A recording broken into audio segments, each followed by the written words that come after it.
Salut les zéros, j'espère que vous allez bien. Je voulais vous parler de la section Takes qui permet de configurer une scène dans dans différentes configurations pour pouvoir faire des prises de vue de la même scène avec des éléments différents, des éléments qui changent, des éclairages qui changent, etc. Et de programmer tout ça pour avoir dans une même scène des configurations de la scène différentes, et notamment sur les prises de vue. Donc je voulais faire une vidéo sur comment faire différentes prises de vue avec différentes caméras grâce au module Takes dans Cinema 4D.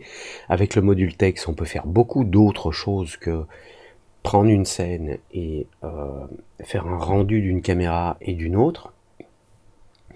Mais avant ça, je voulais rapidement vous parler des mouvements de caméra, parce que notamment sur Cinema 4D, et c'est pas le cas dans d'autres logiciels, mais dans Cinema 4D, quand vous déplacez, quand vous créez une animation de déplacement d'un objet, elle vous crée une interpolation linéaire, non linéaire, où vous allez avoir une accélération et une décélération. Alors, juste pour vous montrer ça, si vous prenez par exemple un cube que vous déplacez ici en X, vous enregistrez ses coordonnées, vous avancez à l'image, allez, on va aller à 200, vous le déplacez ici, vous enregistrez ces nouvelles coordonnées. Quand vous faites play, vous voyez que le cube accélère, puis il ralentit. Et si on va dans la fenêtre Window, Timeline, F-Curve, là il sélectionne par défaut l'objet sélectionné. S'il n'y est pas, vous prenez votre cube, vous le mettez là. Et là on voit dans cette fenêtre que les coordonnées en X, donc elles changent. Et là on voit que la coordonnée en X, donc qui est à moins je sais pas combien, moins 5, moins 559, elle va monter jusqu'à, hop, tu veux bien me donner la valeur, jusqu'à plus 418, mais elle monte avec une accélération. Vous voyez, le déplacement n'est pas linéaire. L'objet accélère, puis il décélère. Ça c'est bien quand on déplace des objets dans les scènes, il y a un côté naturel. De la même façon, quand vous êtes en voiture, quand vous accélérez, vous partez d'une vitesse nulle, votre vitesse augmente, puis après quand vous vous arrêtez, vous appuyez sur le frein, votre vitesse commence à diminuer doucement pendant que vous appuyez sur le frein, et si vous laissez le pied sur le frein au même endroit, la décélération est constante, et si vous relevez pas le pied à la fin, votre voiture elle s'arrête et elle fait cloum. Donc vous freinez, puis quand la voiture va bientôt s'arrêter, vous défreinez, enfin vous freinez moins fort. Donc ça c'est tout des mouvements naturels. Le problème c'est que, quand on crée des mouvements de caméra, on a le même effet. Si je crée une caméra ici, je vais lui remettre une orientation, voilà, comme ça, et une position, je vais la mettre là. J'enregistre au début les coordonnées de la caméra. Je vais à l'image 200, je déplace la caméra, j'enregistre ces coordonnées ici pour créer une nouvelle clé, et maintenant quand je fais play, la caméra accélère puis elle décélère avant de s'arrêter. Donc si je vais dans Windows, Timeline, F-Curves, là on est toujours sur le cube parce que je suis pas en mode auto select, en mode automatique. Voilà, si je me mets en mode automatique, il me propose tous les objets. Si je sélectionne la caméra, on voit le graphique de déplacement en X, là la courbe rouge, où ça démarre en accélérant, puis ça décélère à la fin. Ce que je veux vous dire dans ce module, c'est que pour les caméras, c'est pas forcément et c'est rarement bien en fait.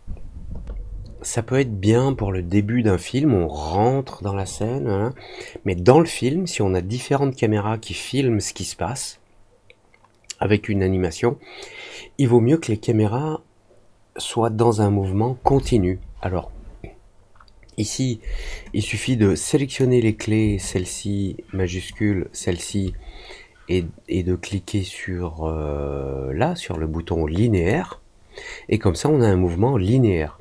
La vitesse de la caméra ici, de l'image 0 à 200, est la même. Et elle suit un petit peu le cube qui lui ralentit. Vous voyez, à la fin, le cube ralentit, la caméra, elle garde une vitesse constante.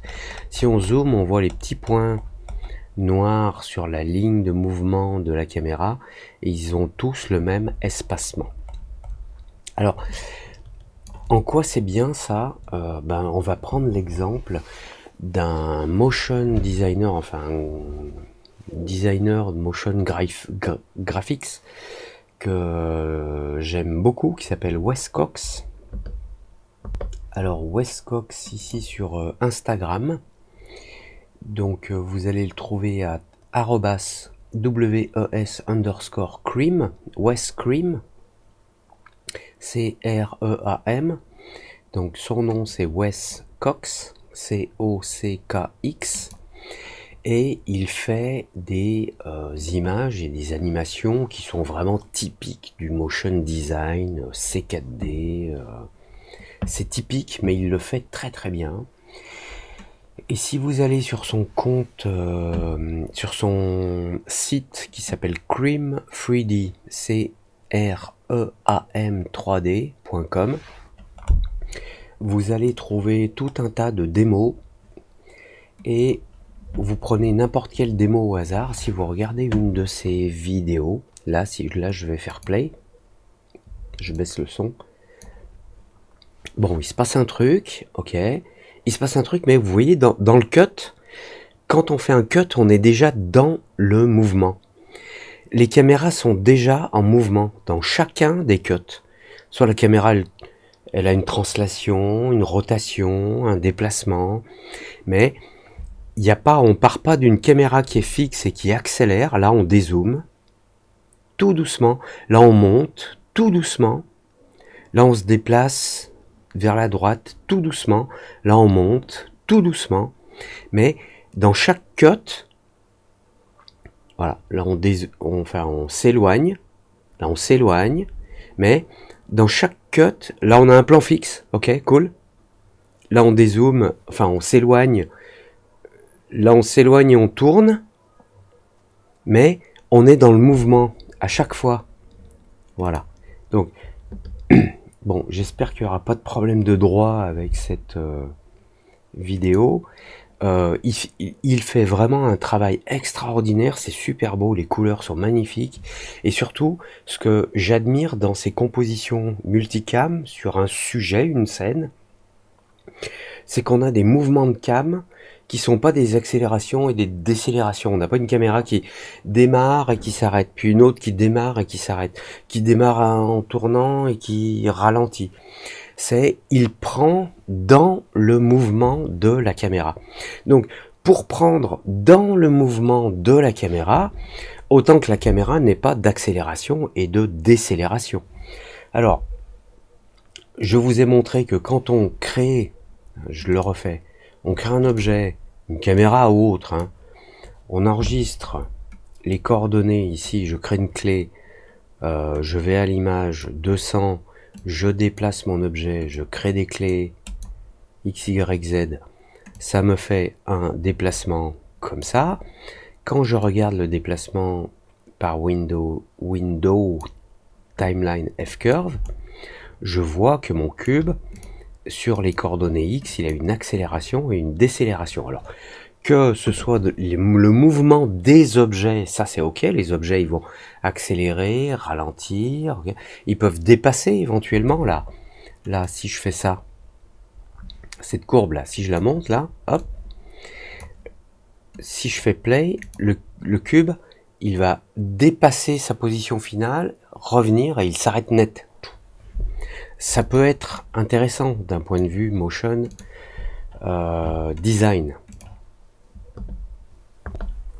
Par contre, pour ce qui est des mouvements de caméra, je vous conseille vivement de rentrer toujours dans le mouvement. sauf si on est au début du film ou à la fin. À la fin du film, on peut avoir un léger zoom de la caméra qui va ralentir avec un objet, par exemple, qui tourne et qui ralentit et qui s'arrête et on pose le film. Au début du film, on peut avoir une caméra qui démarre. Mais après, si vous avez des plans cut avec des valeurs de plan, on appelle ça, hein, des zooms, des contre-champs, des travelling, etc., il faut être dans le mouvement. Et pour être dans le mouvement, quand vous travaillez votre caméra, pour ne pas avoir automatiquement des clés d'animation qui soient interpolées avec des accélérations et des décélérations dans les mouvements, alors je vais reprendre cette caméra et je vais effacer les... Je vais revenir au début. Je vais effacer les clés. Je vous affiche ce que je fais là en bas, là, clic droit ici, animation, delayed track, voilà, cette caméra, elle est plus animée. Mais maintenant, pour animer cette caméra, parce que le problème c'est que quand on anime n'importe quel objet, une caméra ou autre, un objet, un mouvement, une rotation et tout, par défaut, les projets font ces lissages, ces interpolations du début et de fin. Donc, pour ne pas avoir ça, vous pouvez temporairement, quand vous animez vos caméras, aller dans Edit Project Settings et dans l'onglet Animation, dans la section Type, le type d'animation, vous vous mettez en linéaire. Et ici, par défaut, donc je reviens sur ma caméra, je suis au début de la scène, je crée des clés, X, Y, Z, enfin là, on va juste créer une clé en X. J'avance à l'image 200, je déplace ma caméra en X, j'enregistre une clé, et maintenant si je fais un clic droit, sur X, là, P.X, les coordonnées en X, Animation, F-Curve, ok, il me le met pas à l'intérieur, oui je suis pas en mode automatique, ok, en mode automatique s'il te plaît, la position en X, alors je dézoome, alors voilà, il faut que je dézoome dans ce sens-là, vous voyez, il m'a créé une animation linéaire. Alors, je pousse la fenêtre, je reviens à l'image 0, sur mon cube, non, sur ma caméra. Si je veux un mouvement en Z, donc j'enregistre une clé en Z, je viens à l'image 200, je déplace en Z et j'enregistre une clé, voilà, et on voit qu'il y a un mouvement en Z. Et maintenant, si je reviens sur ma caméra ici, en Z, vous voyez que c'est linéaire. Il n'y a pas d'interpolation ease out, c'est-à-dire un lissage, une interpolation lissée en sortie, ou un ease in, une interpolation lissée en entrée. Le ease out, c'est si je sélectionne cette clé sur la position Z, la première clé, et je clique ici sur ce bouton ease out, voilà, les sorties, enfin là le problème c'est qu'il l'a fait parce que j'avais sélectionné ça. Il faut que je désélectionne ici, que je vienne sur la caméra, je prends juste ce point, je fais un ease, voilà, ease in, donc les clés en entrée sont interpolées. Si je fais ease out, les clés en sortie sont interpolées. Et maintenant j'ai un mouvement sur l'axe des Z, un mouvement de la caméra qui lui est accéléré, on le voit. Il va accélérer en Z. En Z, hop, il accélère en Z, puis il ralentit, voilà. Et donc moi ce que je veux vous dire, c'est que je vous conseille vraiment, que ce soit en début de film ou en fin de film, ok, qu'il y ait des accélérations et des décélérations, mais au milieu du film, rentrez dans le mouvement. Ne faites pas d'accélération ou de décélération des mouvements de caméra. Il faut être à l'intérieur du mouvement parce qu'on est dans l'action. Quand vous regardez des films, des films, je parle de films filmés avec des caméras, avec des vrais gens, quoi, vous verrez que dans une même scène, vous allez avoir des plans qui sont continus dans des mouvements en cut. Vous rentrez en cut et vous êtes dans le mouvement. Que ce soit un zoom avec une rotation, un travelling ou autre, si vous essayez de faire simple et d'être dans le mouvement tout le temps, vous allez avoir un film qui est beaucoup plus agréable à regarder. Ne me demandez pas pourquoi c'est beaucoup plus agréable, mais